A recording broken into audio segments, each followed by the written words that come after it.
문장다운을 그 수업 나가는 이유는 두 가지입니다. 첫 번째로는 책 받으셨죠? 네. 첫 번째로는 그 당장 이제 2학기가 되면은 우리 시제랑 피동 같은 게 이제 시장 딱 그러네. 시제, 높임법, 피동 이 세 가지를 교과서에서 다룹니다.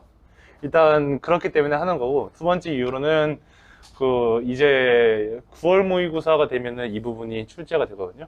그래서 그렇게 두 가지 이유로 다뤄요. 그래서 여러분들은 이걸 배울 때 여러분 이 문장 다운이 그 2학년 때 있어서 국포를 하게 되는 원인입니다. 이 문장 다운이 그 1학년 때 국어 포기를 하게 되는 가장 큰 원인 중 하나가 각각 달라요. 1, 2, 3학년이 1학년 때 국어 포기를 하는 원인은 중세국어, 미리 한번 얘기한 적이 있어요. 중세국어 단원에서 그 국어 포기를 보통 하게 되고, 보통 중간고사 또는 기말고사 둘 중 하나 나옵니다. 그렇겠죠. 중간 또는 기말 둘 중 하나 나오겠지. 그 중세국어 때 많이 포기를 해요. 잘 해봐야 됩니다. 중세국어 때 우리가 잘 모르는 많은 용어들이 나와요. 근데 그게 사실 이게 요 단원에 속해 있는 겁니다. 그리고 이거는 그 중학교 때는 잘 배우지 않는 것들, 배워봤자 너무 좀 찐따같이 배우는 것들이거든요. 그래서 그 개념 정립이 필요해요. 이 부분이 가장 기본이면서 뭐 주어 이런 말 들어봤죠? 가장 기본이면서 가장 어려운 부분이에요. 그래서 여러분들은 이 부분을 충분히 복습해야 됩니다. 정말 그 내신 복습하듯이 그냥 계속 복습해야 돼요. 그 이번 내신에도 그렇듯이 복습을 꾸준하게 한 학생과 여러 예외가 있지만 마음이 아픕니다. 예외가 있지만 그 복습을 꾸준하게 한 학생과 그렇지 않은 학생 사이에는 꽤 큰 그 점수 편차가 있는 걸 확인을 했어요. 늘 그렇듯이 평소에 자주 보면은 그나마 낫습니다. 평소에 많이 보세요. 알겠죠? 그리고 내일 선생님이 비문학 책을 줄 건데 그 비문학 책 같은 경우도 하루에 2지문씩 풀어야 됩니다. 그래서 이번 방학 전까지 좀 숙제가 있어요. 실제로 하루에 2지문이라 하면은 푸는데 해봤자 20분이거든요. 그런데 너희들 다 알듯이 원래 수업 오기 전날에 숙제하는 게 국룰이잖아요. 아니야, 진정한 국룰은 수업 와서 수학 시간에 푸는 게 국룰이죠. 수학 시간, 아침 수학 시간에 국어 푸는 게 국룰이라고. 근데 그러지 말고 그 하루에 2지문씩이니까 이게 뭉치면 꽤 강력하거든요. 하루에 20분이면 된다라고 하는 게 5일이 뭉치면 1시간 40분인데 그 1시간 40분이 정말로 집중해서 1시간 40분이야. 그러면 보통 3시간 걸린다는 소리거든요. 집중 못하면. 그러니까 그 월요일 2개, 화요일 2개, 수요일 2개 꼭 이렇게 하시기 바랍니다. 하루에 그 비문학은 그렇게 독서는 20분이면 되고요. 문법은 10분만 복습하시면 됩니다. 그냥 이거 배웠어 정도면 충분해요. 정말입니다. 고등학교 수업도 그렇고 대학교 수업도 그렇고 여러분 그 수업 듣고 나서 이거 배웠었지 이 정도면 돼요. 하루 10분이면 됩니다. 알겠죠? 우리 해보죠. 자, 우리 지금 여기서 나오는 게 문장 성분이라는 거예요. 여러분 문장 좀 졸릴 거야. 문법이라서 그래도 좀 힘내봐 얘들아. 할 수 있다 우리는. 뒤에 그 에어컨 좀 켜주시겠습니까? 이따 되면 굉장히 더울 겁니다. 좋아요. 24도로. 아니면 앞에 있는 친구도 얼어 죽더라고. 가운데 있는 좋아요. 3도. 고맙습니다. 여기 있는 이 문장 성분이란 게 뭐냐면 문장 안에 들어있는 각 단어들이 있어요. 그 단어들이 가지고 있는 기능, 역할 그런 게 문장 성분입니다. 간단하죠? 근데 이렇게만 배우면 이제 안 되고 어떻게 주어가 어떻게 만들어지는지, 목적어가 어떻게 만들어지는지, 서술어가 어떻게 만들어지는지, 관용어가 뭔지 여러분들 아직 관용어가 뭔지 모를 겁니다. 부사어가 뭔지, 그 감탄사는 어떤 문장 성분에 포함되는지 그런 것들을 좀 심도 있게 익힐 거예요. 어렵습니다. 많이 어려워요. 그래서 좀 졸릴 텐데 그 커피 많이 드셔야 됩니다. 여러분 보세요. 이 문장 성분이라는 게 문장 안에서 문장을 구성하면서 일정한 문법적인 기능을 하는 것들이다. 문법적인 기능을 한다라고 할 때 이 문법적 기능이 여러분 그 어떤 말로 바꿀 수가 있냐면요. 역할이라고 하고요. 역할 그 다음에 이제 관계라는 말로 바뀝니다. 자, 여러분 보세요. 이 문장 안에서 문법적인 기능을 한다. 어떤 단어가 문장 안에서 문법적인 기능을 한다라는 게 그 기능이 다른 말로 뭐라고요? 역할, 관계. 이 개념을 잘 익혀놓으면 나중에 조사라는 것을 배울 때 도움이 됩니다. 조사라는 것은 이제 중세국어 단에서 배우는데요. 조사가 뭐냐면 일본어에서 그 민기의 사진 그러면 사진이 일본어로 뭐였더라? 어쨌든 뭐 민기노 뭐 피쿠처 여기 일본어 거 없죠? 네, 피쿠처 너 일본어 거 너 영스라 했지?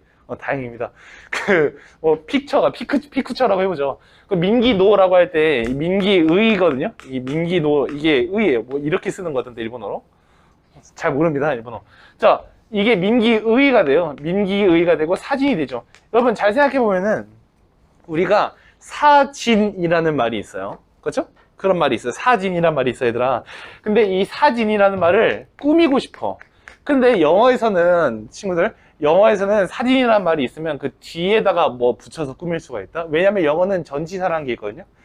그래서 영어도 물론 뭐 민기스 그 픽처 이럴 수 있지만 뭐 사진 오브 민기 이럴 수도 있고 사진 댓 워즈 워즈 뭐 이런 식으로 뒤에서 꾸밀 수 있잖아요. 사진 위치 이러면서 뒤로 갈 수가 있다고.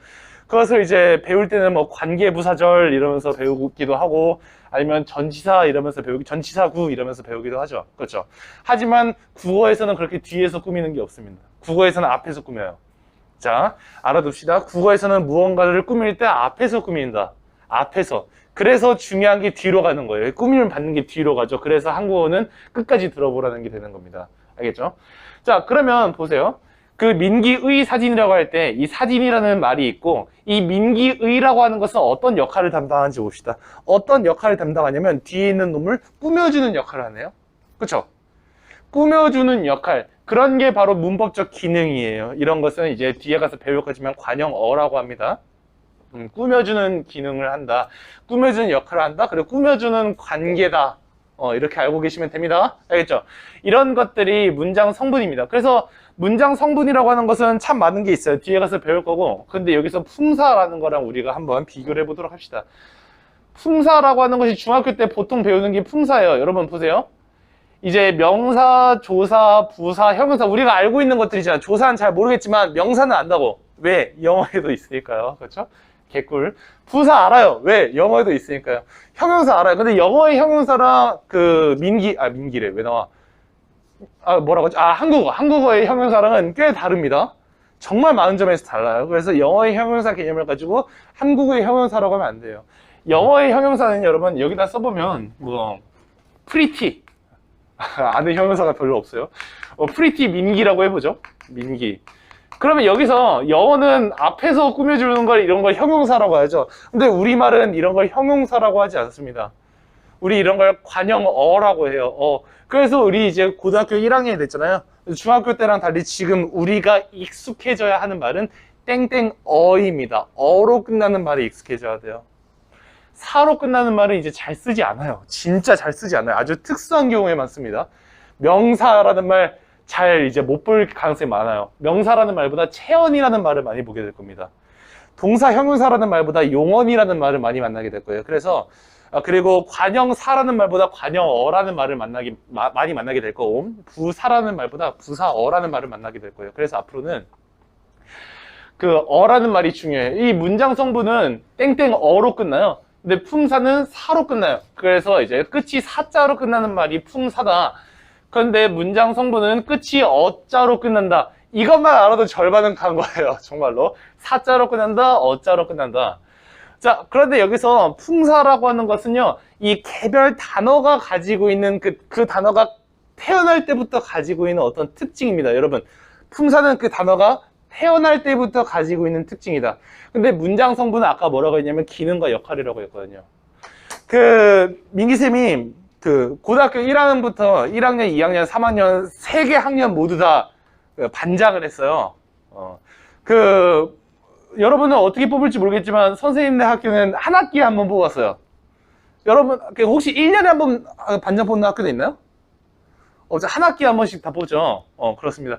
민기쌤도 중학교 때 다른 중학교에 있다가 고등학교 때 어쩌다가 뺑뺑이 학교였는데 진짜 어쩌다가 불운과 불운에 의해서 집과 무려 13km가 떨어져 있는 데로 학교를 갔어요. 아침마다 가관이었습니다. 13km를 등교를 했다고요. 무슨 뭐 6.25 때도 아니고. 그래서 그 가가지고 선생님이 1학년 때 혁명을 일으켰어요. 뭐였냐면 그 뭐 3분 스피치 그런 걸 하자. 3분 스피치, 너 자신을 3분 소개해라. 근데 뭐 물건을 파는 듯이 하래요. 근데 선생님이 1번이었거든요. 김씨가 나밖에 없었나? 1번이었어, 1번. 그래서 선생님한테 가가지고 선생님 물건을 판다는 듯이 한다는 게 뭡니까? 라고 물어보니까 아니, 보험 파는 거 있잖아. 보험, 민기라는 이름의 보험을 하나 만들어봐. 뭔 소리야? 그래서 선생님이 가가지고 그때는 그 학교에서 자유가 별로 없던 시대였습니다. 맞기도 하고 머리 막 깎이고. 그래서 선생님이 그때 민기보험을 팝니다. 여러분, 이 사람 모아놓고 30명 모아놓고 민기보험을 팝니다. 민기보험이 뭐냐면요, 찐따머리 보험이에요. 여러분 잘 들어보세요. 이런 다음에 여러분이 미용실에 가가지고 찐따머리가 됐다. 딱 머리 잘랐는데 찐따머리가 됐다? 그러면은 그 제가 5,000원을 드립니다. 근데 제 돈을 주는 게 아니고요. 그 우리가 한 달에 1,000원씩 모읍시다. 그리고 제 머리 봐. 너무 찐따인데? 싶으면 걔한테 5,000원을 주도록 하죠. 학급비로요. 근데 개 찐따스럽잖아. 이게 뭔 소리야. 이거 씹떡 같잖아. 근데 그때 그게 왜인지 모르겠으나 굉장한 호응을 받았습니다. 그래서 선생님이 그때부터 별명이 찐따였어요. 찐따. 아니 내가 찐따머리 보험을 하자고 했지. 내가 왜 찐따가 되는 거야?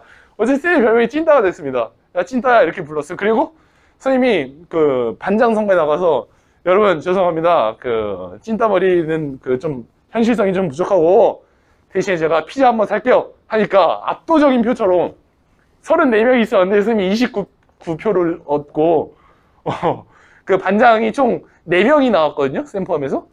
그러면 걔들 다 자기 표 하나씩 줬을 거 아니야. 그죠? 누구 한 명 뭐 이상한 데 찍고 쌤이 29표에 몰표를 얻고 반장이 됐어요. 그래서 그 담임 선생님이 이거 그 재물을 걸고 반장 선거를 하더니 너무하다 해가지고 쌤이 한 번 더 연설을 했습니다. 그거 무효로 되고. 여러분 미안합니다. 저 선생님 너무 독재가 심합니다. 제가 민주적인 말을 만들겠습니다. 그러니까 31표가 나왔어요. 그래가지고 뭐 그러고 나서부터 계속 반장을 했습니다. 이유는 모르겠어요. 그냥 나와가지고 여러분 저 아시죠? 저 반장할게요. 여러분 반장이 됐습니다. 그러니까 3학년 1학기쯤 되니까 선생님의 이름을 애들이 몰라. 왜 그러냐? 반장아 이렇게 3년 부르니까요.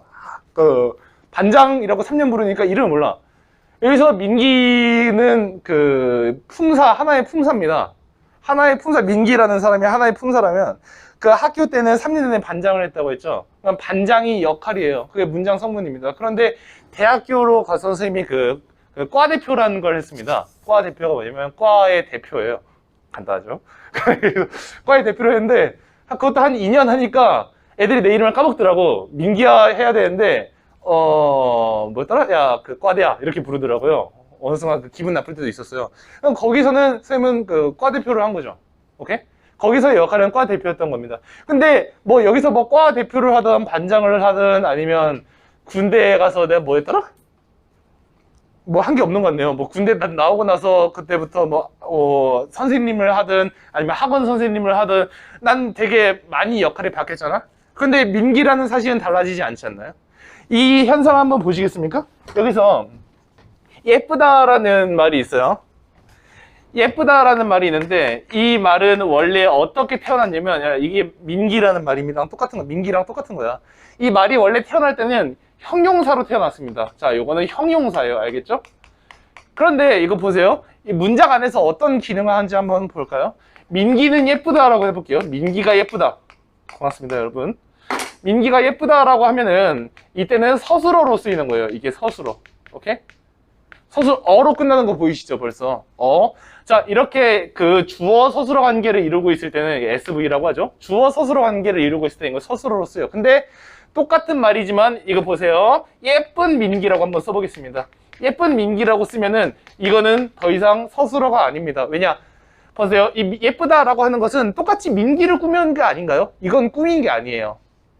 이런 거는 이따가 보면 알겠지만 서술하다라는 말이 따로 있어요. 국어에만 있는 말 중 하나예요. 서술하다, 풀이하다, 상태성질을 풀이하다. 뭔가 들어본 적 있지 않나요? 상태성질, 그죠?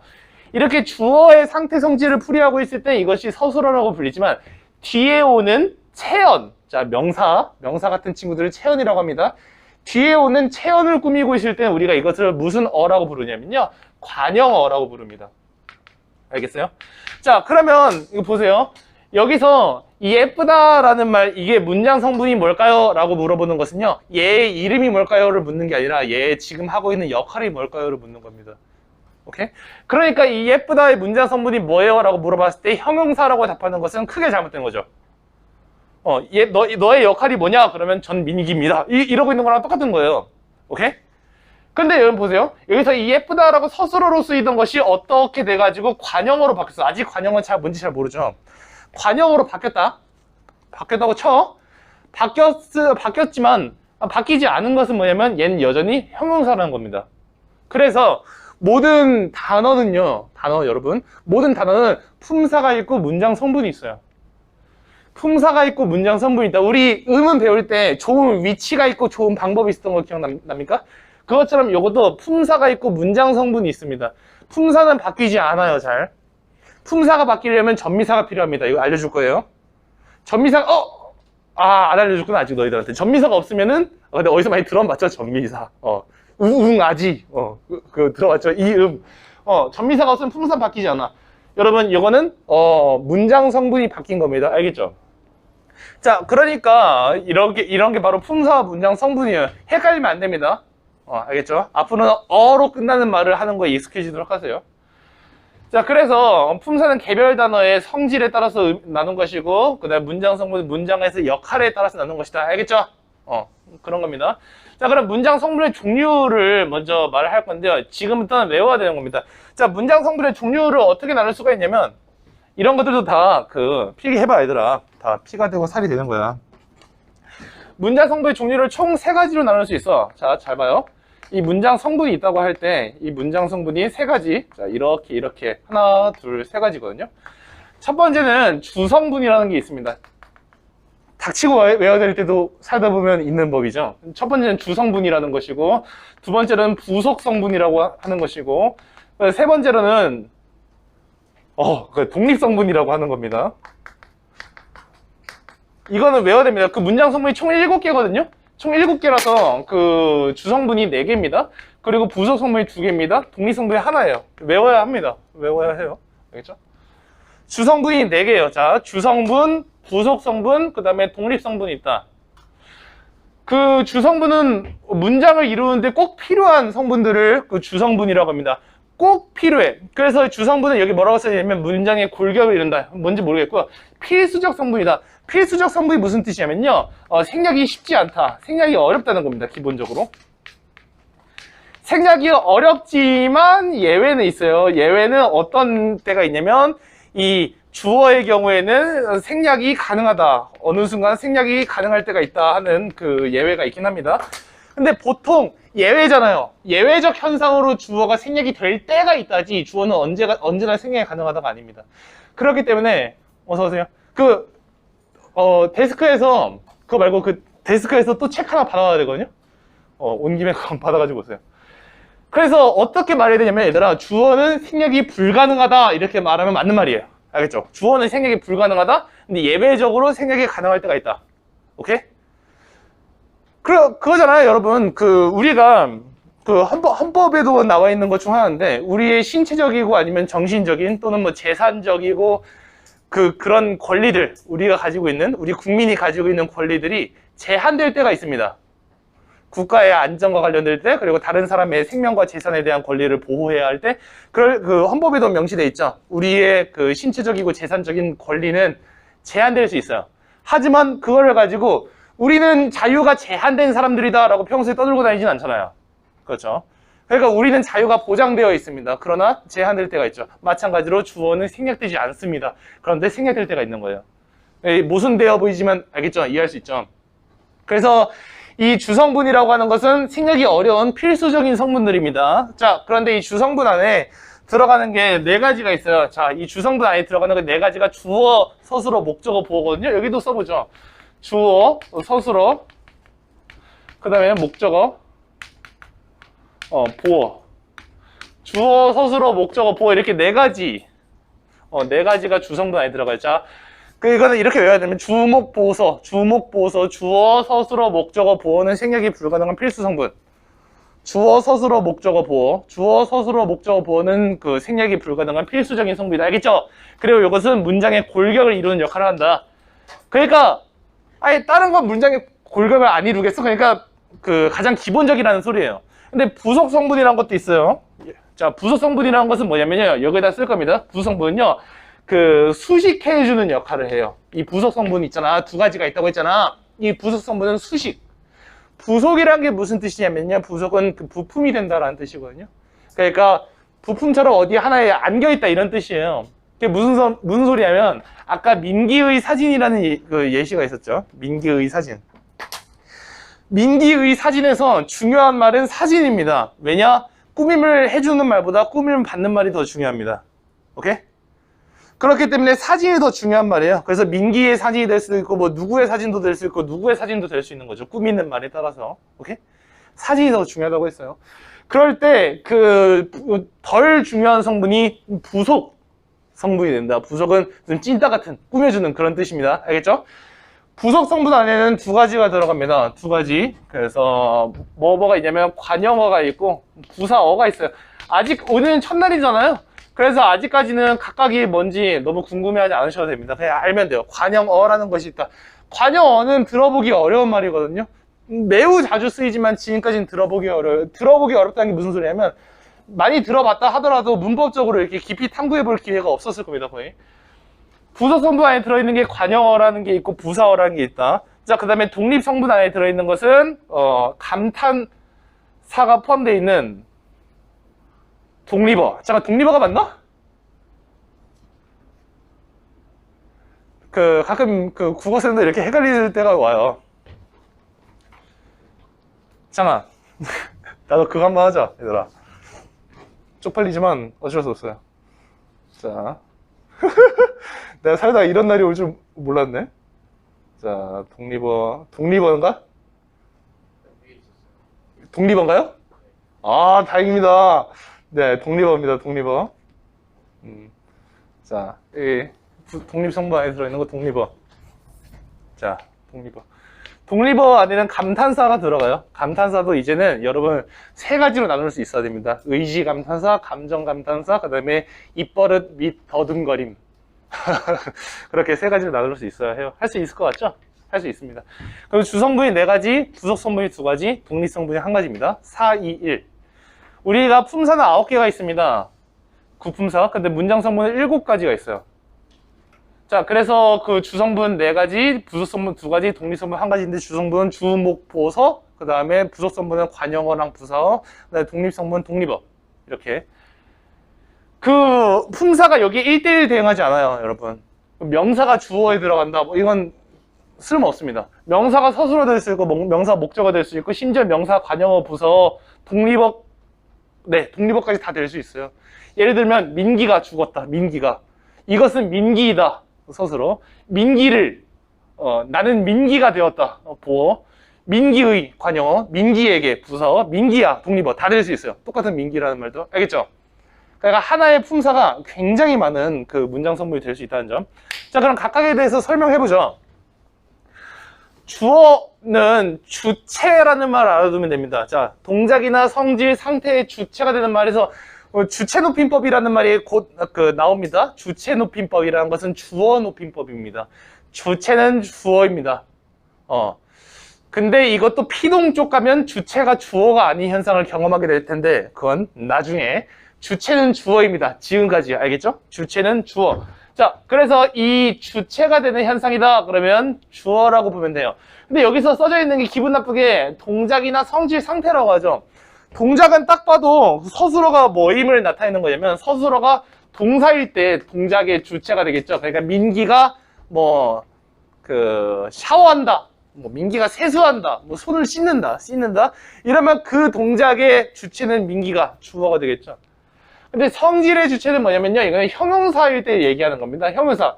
아까 얘기했던 민기가 예쁘다, 민기가 키가 크다, 서술절. 그 다음에 민기가 발이 넓다, 서술절. 이런 것들이 형용사일 때 앞에가 성질의 주체가 되는 겁니다. 알겠죠? 그 다음에 상태라고 하는데 이 상태도 형용사라고 보시면 돼요. 원래는 5가지 정도 있는데 1학년들한테 이 정도만 가르쳐도 됩니다. 네, 그래서 동작이나 성질 상태가 다 형용사라고 보시면 돼요. 알겠죠? 이제 2학년 되면은 상태가 형용사가 나타나 있는 상태, 서술격 조사가 나타나 있는 상태, 그 다음에 그 완료상, 그 동사가 나타나 있는 상태 이렇게 배우게 될 겁니다. 자, 이게 주어입니다. 가장 간단하죠? 그래서 이 주어는 어떻게 만들어지냐면요. 보세요. 주격 조사가 붙어서 만들어집니다. 주격 조사가 뭐냐면요. 이 또는 가예요. 여러분, 주격 조사 이거 두 가지밖에 없어요. 네 개가 있다고 헷갈릴 수가 있습니다. 은, 는, 이가가 있다고 헷갈릴 수가 있거든요. 은, 는은 주격 조사가 아닙니다. 주격 조사가 뭐냐면요. 여러분, 내가 진짜 이번에 다 끝내버릴 거야, 문법. 주격 조사는 주어를 만들어주는 격 조사입니다. 자, 주격 조사가 말이 어떻게 된 거냐면요. 주어 격 조사예요. 주어 격 조사인데 여기서 나오는 어를 넘긴 겁니다. 자, 격 조사가 뭐냐면요. 격이 바로 문장 성분이라는 뜻입니다. 자, 그러면 이 말이 어떻게 만들어진 거냐면요. 주어라는 문장 성분을 만들어주는 조사라는 뜻이죠. 그럼 조사가 뭐냐라고 하면은 어떤 말 뒤에 붙어가지고 기분 나쁘게 민기를, 민기에게, 민기의, 민기로 이 뒤에 붙는 말들 있잖아요. 그런 말들 조사라고 한다. 알겠죠? 조사라고 합니다. 조사는 하나의 단어입니다. 단어. 자, 그러면 이 주격조사 이 또는 가가 붙으면 주어가 돼요. 주어가 된다. 주격조사 이 가가 붙으면 주어가 된다. 근데 보조사가 붙어도 주어가 될 때가 있습니다. 나중에 할게요. 주격조사 이 가가 붙는다. 근데 여기서 이거 보세요. 그녀는 예쁘다. 이런 걸 우리가 뭐라고 하냐면 보조사라고 합니다. 보조사. 보조사가 뭔가요? 그러면 보조사는 격조사가 아닌데 좀 신기한 조사들을 보조사라고 합니다. 아직 보조사는 개념을 정립할 필요가 없어요. 그래서 그녀는 예쁘다. 이거 여러분 이 는이 격조사가 아니라고 했어요. 격조사가 뭐라고요? 문장 성분을 만들어주는 조사. 주어 격조사, 주격조사가 필요한데 그런데 여기 보세요. 주격조사가 안 쓰여 있네요. 그럼 우리가 머릿속에서 바꿔봅시다. 그녀는 예쁘다라는 말 그녀가 예쁘다로 바꿀 수 있잖아요. 한편 그녀를 예쁘다라는 그냥 를 예쁘다라는 말은 안 되잖아요. 이상하죠? 그녀의 예쁘다 이상해요. 그녀에게 예쁘다 이상해요. 다 이상하단 말이에요. 그녀가 예쁘다만 가능합니다. 그러니까 여기서 이 는은 뭘로 바꿀 수 있냐면 가로 바꿀 수 있다. 그러면 이 점을 봤을 때 여기에 들어가야 되는 주격조사는 원래 가가 되겠네요. 그런데 한편 그 주격조사 이 또는 가가 붙으면 주어라고 했죠. 지금 이 정도로 배우고 이제 2학기 때가 되면은 이렇게 현대국어에 주격조사는 이 또는 가가 있는데 중세국어에는 가가 안 쓰였고 근대국어 때 가서 이제 가라는 주격조사가 쓰이기 시작하며 중세국어 때 그 주격조사는 이 하나밖에 없는데 그 모습이 세 가지로 나뉜다. 뭐 이렇게 그걸 배우게 됩니다. 지금 알아두세요. 주격조사는 이 또는 가다. 이 또는 가다. 알겠죠? 그리고 이 주격조사가 붙으면 우리는 그 말을 주어라고 한다. 그리고 주어는 주체가 되는 말이다. 근데 그 주체가 뭐냐면 대빵 역할이야. 주어, 대빵 역할이야. 그래서 동작, 상태, 성질의 주체가 된다. 동작은 동사가 만들어내는 것이고 그 다음에 상태, 성질은 형용사가 만들어내는 것이다. 알겠죠? 서술어는 주어의 동작, 성질, 상태 똑같이 나오죠. 동작, 성질, 상태를 풀이한다. 풀이한다라는 말은요. 여기서밖에 안 나와요. 풀이하는 이것을 서술하는 이라는 말로 나올 수 있습니다. 자, 주어의 동작, 성질, 상태를 서술하는 기능을 하는 문장성분이다. 서술한다 또는 풀이하는 문장성분이다. 어찌하다, 어떠하다, 무엇이다 이렇게 보통 대충 말할 수가 있는데요. 그 오른쪽 보면은 어떤 게 있냐면 철수가 집에 간다라는 말이 있네요. 산이 높다, 영희는 반장이다, 토끼가 귀가 길다. 이런 것들은 네 그렇습니다. 이런 것들이 서술어가 돼요. 철수가 집에 간다, 산이 높다, 형용사겠죠? 여기는 반장이다, 서술격 조사가 붙은 거, 토끼가 귀가 길다. 자, 이거 우리 주어랑 서술어에서 예문 조금씩만 더 분석을 하고 갈게요. 그가 웃었다 했고 꽃이 피었다 필요 없겠죠. 그녀는 예쁘다 했고 정부에서 대책을 마련 중이다. 이거 하나만 더 보고 가죠. 우리가 보면은 이 에서라는 말이 있어요.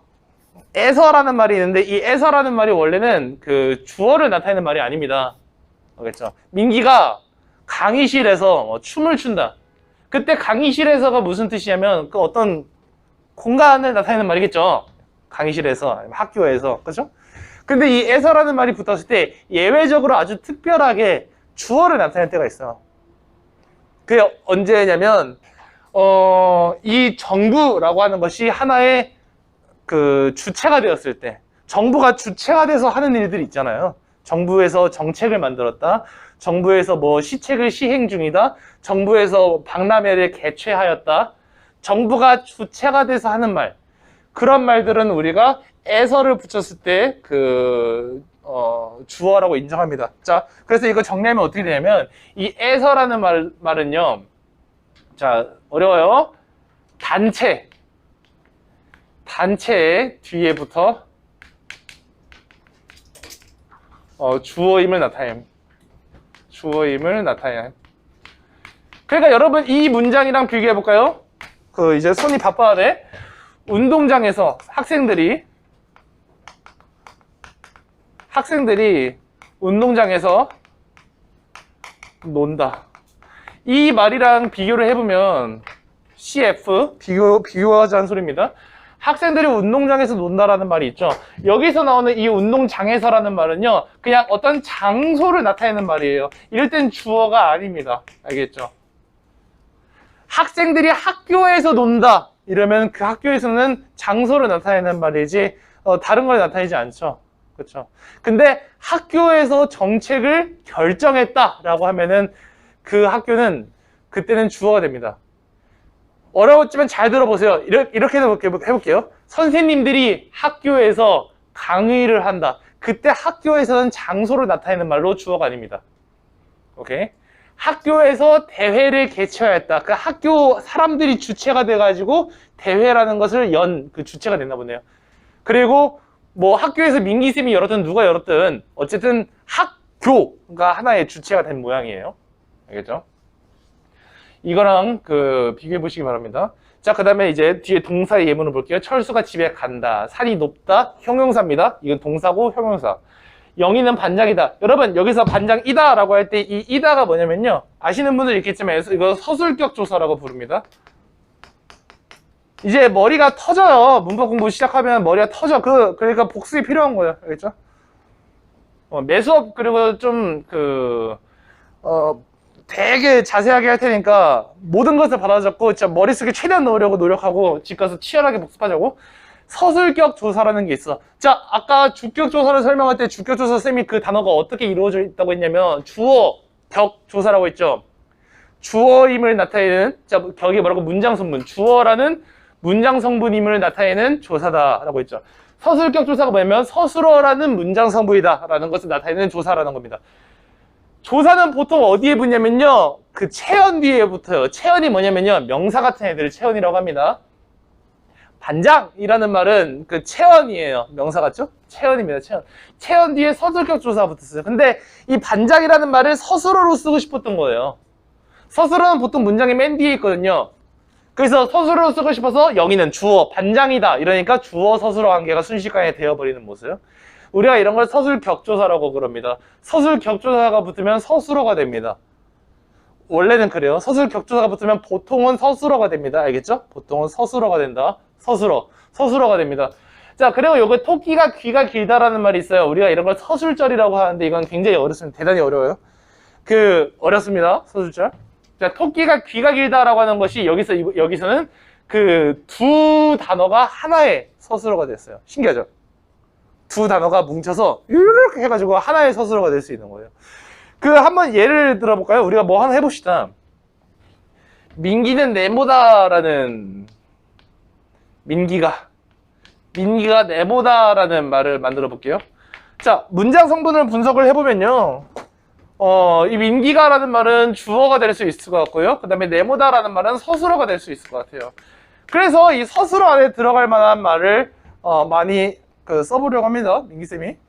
뭘 써볼까요? 민기가 죽었다. 네.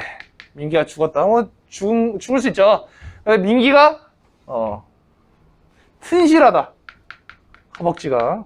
자, 민기가 튼실하다. 불타는 허벅지 운동 어제도 했습니다. 이거. 이러고 소리 지르면서. 죽었다. 튼실하다. 민기가 키가 크다. 다 서술어예요. 민기가 죽었다. 서술어. 똑같아요. 똑같은 말 뭐가 있을까요? 민기가 튼실하다. 서술어. 민기가 튼실하다. 주어, 서술어. 민기가 네모 안에 들어갈 말. 키가 크다. 서술어. 잠깐만, 키가 크다? 두 개 단어인 것 같은데? 이제 깨닫는 거예요. 오케이? 똑같이 민기가 죽었다, 민기가 튼실하다, 민기가 반장이다, 서술격조사, 민기가 키가 크다. 어잉? 두 개 단어네? 나중에 깨닫거든요. 두 개 단어라는 걸. 여기서 키가 크다는 하나의 서술어입니다. 되게 신기하죠? 그래서 우리가 이런 걸 뭐라고 하냐면 서술절이라고 합니다. 나중에 배워요. 한 2주 뒤에 배울 것 같은데요. 네.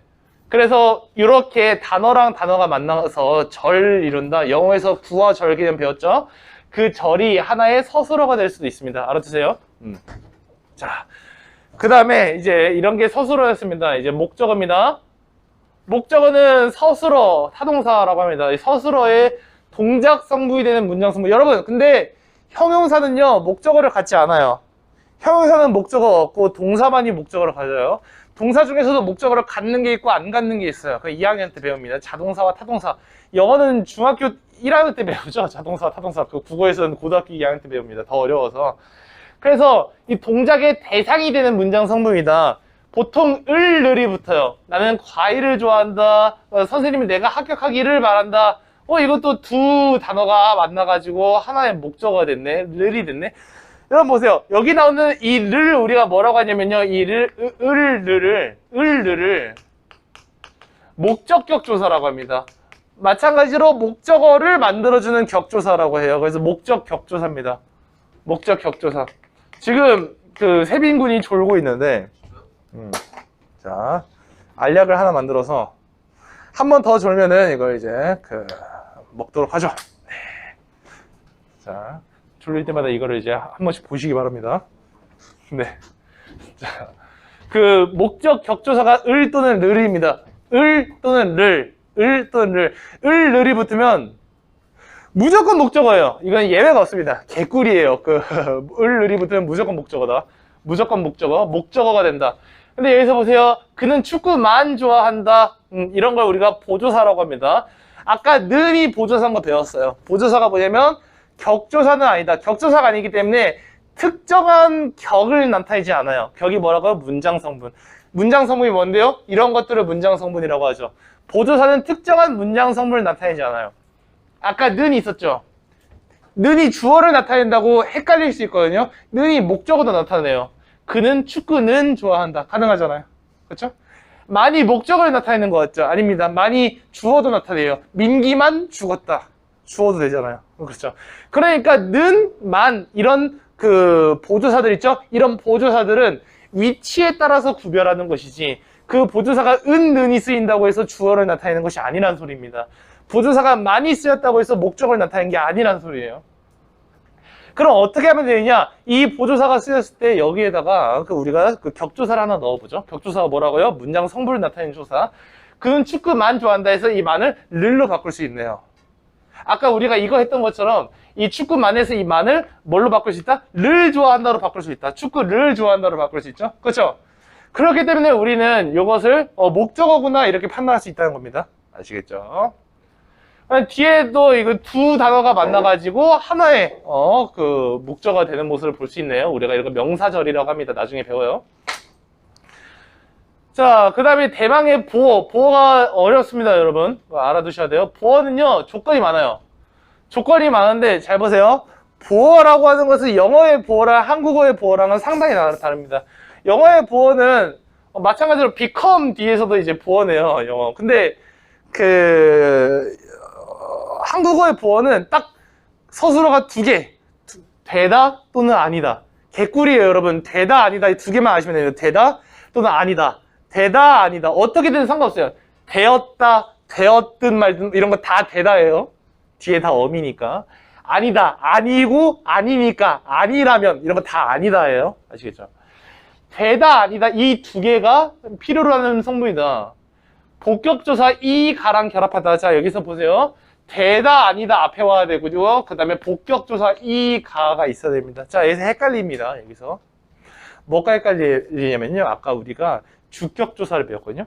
주격조사도 우리가 이 또는 가라고 했거든요. 주격조사 이 가. 민기가 죽었다. 근데 여기서도 이 가면 어떻게 구분이 될까? 그렇죠. 하나는 격조사가, 하나는 주격조사고, 하나는 복격조사입니다. 이 가가. 어떻게 구분하면 되겠어요? 당연히 뒤에 되다 아니다가 있는지 보면 돼요. 개꿀입니다. 되다 아니다. 우리 오른쪽에서 예문을 볼게요. 되다 아니다. 그리고 이 가가 붙으면 그 이 가가 붙은 말이 보어입니다. 해볼게요. 물이 얼음이 되었다. 여러분 이거 주어가 두 개일까요? 아니에요. 주어가 두 개 아닙니다. 되게 어려워요. 이 얼음이는요 되었다 앞에 붙은 이 가가 붙은 말이죠. 조건이 두 가지입니다. 되다 아니다 앞에 붙을 것, 이 가가 붙어 있을 것. 그러면 그것은 보어다. 그럼 보세요 여러분. 여기서 얼음이는 되다 아니다 앞에 붙었죠. 그리고 이 가가 붙어 있죠. 두 개의 조건을 모두 만족했습니다. 그러니까 얘는 보어입니다. 알겠어요? 그리고 이 되었다가 서술어죠. 당연히. 그러면 서술어가 하나가 있으면 주어도 하나가 있어야 되거든요. 그렇기 때문에 여기서는 무리가 주어가 됩니다. 자, 그렇죠. 그러면 여기서 무리가 주어고 얼음이가 보어라고 했잖아. 근데 여기서 이가 있고 이가 있단 말이야. 이 두 개의 이가 다른 이인 거야. 같은 이가 아닌 거야. 알겠죠? 이 첫 번째 이는 주어에 붙은 거니까 이런 걸 주격조사라고 하고요. 그렇겠죠? 두 번째로 붙은 이 이는 뭐라고 할까요? 보어에 붙었잖아. 뭐라고 할 것 같아요? 복격조사라고 하겠죠. 잘했습니다. 복격조사가 됩니다. 이렇게 달라지는 거예요. 물이 이렇게 되면은 얼음이 알겠죠? 그래서 어떻게 구분하면 된다고요? 이 가 앞에 있는지 보라. 뭔 소리야? 되다 아니다 앞에 있는지 보라. 그 다음에 이 가가 붙어 있는지 보라. 그러면 얘는 보어다. 그리고 그때 붙어 있는 이 가는 복격조사다. 어렵습니다. 이게 지금은 헷갈리지 않은데 우리가 서술절이라는 걸 배워요. 자, 볼게요.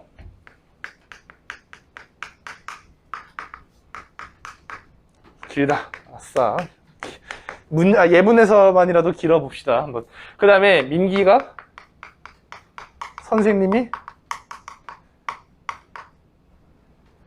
아니야. 민기가 배우가 되었다.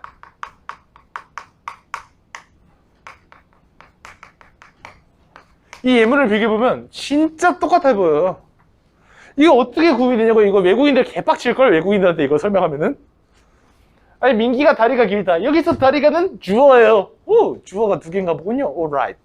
민기가 배우가 되었다. 여기서 가는 주어가 아니에요. 오, what the fuck? Are you kidding me? 막 이럴 거예요. 바로 똑같은 이 간인데 다르다는 거죠. 근데 이제 이유를 알겠죠.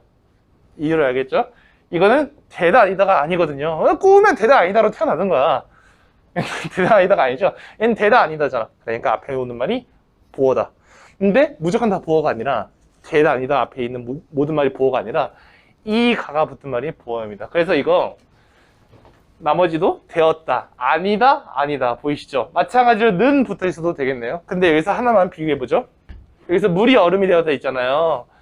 뭐야? CF. 이거 물이 얼음으로 되었다. 이 문장 쓰고 한번 비교해볼까요? 물이 얼음으로 되었다라는 문장이 있습니다.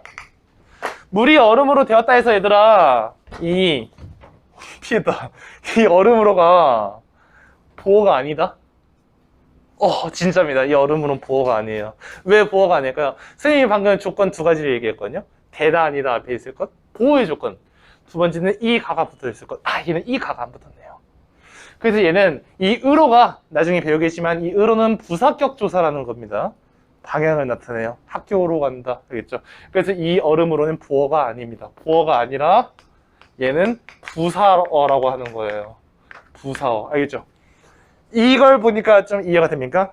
이 가가 붙어 있을 것. 이 말이 이 가가 붙어 있어야 부어입니다. 알겠죠? 좋아요. 우리 잠깐 쉬고 그 뒤에서 이 연습 문제를 같이 보면 하나밖에 없어요. 이 연습 문제 두 개 있네요. 이 연습 문제 보면서 한번 연습해 볼게요. 잠깐 쉽시다.